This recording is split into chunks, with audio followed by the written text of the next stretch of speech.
अस्सलाम वालेकुम मेरी प्यारी व्यूअर्स। क्या कभी आपके दिल में सवाल आया है कि आखिर अल्लाह सालिम को इसलिए मोहलत क्यों देता है जो वो दुनिया में आजाद फिरते हैं और मजलूम तड़पता रहता है? अगर आपके साथ भी जुल्म हुआ है, आपका हक मारा गया है, तो ये वीडियो सिर्फ आपके लिए है। आज हम कुरान और हदीस की रोशनी में इस हकीकत को समझेंगे कि अल्लाह का निज़ाम अदल कैसे काम करता है। अल्लाह का फरमान है और जो लोग काफिर हैं वो इस गलत फहमी में ना रहे कि हम तो इन्हें दिल ले लिए, ये इनके लिए बेहतर है, बल्कि हम तो इन्हें इसलिए दिल ले रही है ताकि वो गुनाहों में और बढ़ जाए और इनके लिए जिल्लत वाला अज़ाब है।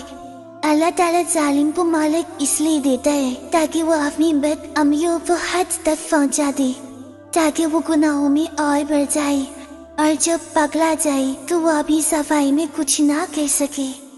ये अल्लाह का सब्र है, मगर जब अल्लाह की पकड़ आती है तो भी कोई उसे टाल नहीं सकता।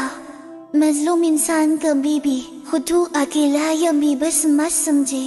जब दुनिया के सब दरवाजे आप पर बंद कर दिए जाए तो याद रखिए कि आपके रब के दरवाजे हमेशा खुले हैं। हमारे प्यारी नबी सल्लल्लाहु अलैहि वसल्लम ने हमें तसल्ली देते हुए फरमाया, मजलूम की बददुआ से डरो, क्योंकि उसके और अल्लाह के दरमियान कोई पर्दा नहीं होता। जरा सोचिए, वो रब जिसके हुक्म से ये कायनात चल रही है, वो आपकी आह सुन रहा है।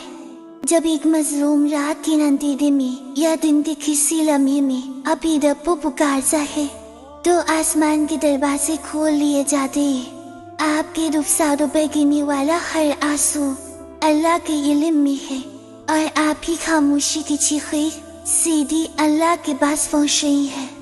दुनिया शायद आपको कमजोर समझे, लेकिन जो रब आप ही साथ है उससे बड़ी कोई ताकत नहीं। याद रखिए, आप ही आंसुओं की हर बूंद का हिसाब ही आ जाएगा और वो वक्त दूर नहीं जब आप ही सब्र का फैला फुजूल मिलेगा।